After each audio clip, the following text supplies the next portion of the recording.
سب سے پہلے تو ضرورت اس بات کی ہے کہ جتنے بھی سٹیک ہولڈر ہیں ان کو آن بورڈ بھی کرنا چاہیے، اعتماد بھی ضرور لینا چاہیے کہ ملکی سلامتی کا مسئلہ ہے۔ دوسری بات ہے، بڑا افسوس سے کہنا پڑتا ہے کہ سینیٹر ہدایت اللہ صاحب جو ہمارے دوست کے بیٹے بھی تھے، ہمارے وہ بھی دوست تھے، وہ کل شہید ہو گئے۔ اتنا بڑا دھماکہ ہوا۔ اب کسی کی جو سب سے بنیادی بات تو جان کی سلامتی ہوتی ہے، حفاظت ہوتی ہے۔ کسی بھی اگر ملک میں جان مال عزت کی جو حفاظت نہ ہو سکے تو اسٹیٹ کی یہ ذمہ داری بنتی ہے کہ وہ ضرور ایکشن لے۔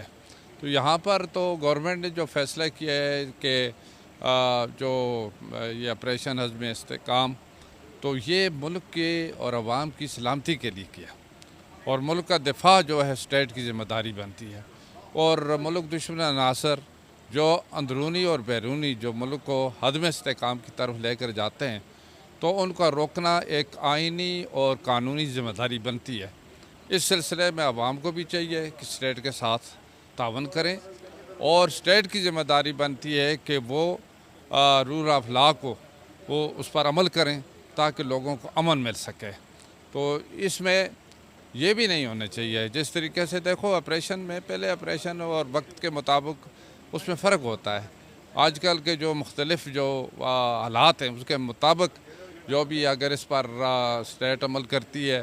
یا لا انفورسمنٹ ایجنسیاں اس پر عمل کرتی ہیں تو ان کو اس کے مطابق کرنا بھی چاہیے، اور ملک کو جو ایک عدم استحکام کی طرف جو لے جایا جا رہا ہے اس کو روکنا بھی چاہیے۔ معاشی طور پر بھی مضبوط کرنے کی ضرورت ہے۔ جب بھی ملک اگر یا گورنمنٹ اگر ایک بہتری کی طرف قدم اٹھاتی ہے تو وہاں پر جو ایسے ایجنسیاں جو بیرونی مداخلت ہوتی ہے جس کی وجہ سے افراتفری بھی پیدا کرتے ہیں، تو افراتفری کو بھی کنٹرول کرنے کی ضرورت ہے، اور اسی طریقے سے ایک ماحول ایسا بنانے کی ضرورت ہے کہ عوام کو بھی اعتماد میں لیا جائے، عوام بھی تعاون کرے، جس سے کہ امن قائم کیا جا سکتا ہے۔ تو میں تو یہی کہوں گا کہ اس لیے سب کی ذمہ داری بنتی ہے، جتنے بھی جو مکتبہ فکر کے لوگ ہیں ان کی ایک اجتماعی ذمہ داری بنتی ہے کہ سب کو مل کر اس ملک کی حفاظت کے لیے، ملک کے عوام کے بہتری کے لیے، خوشحالی کے لیے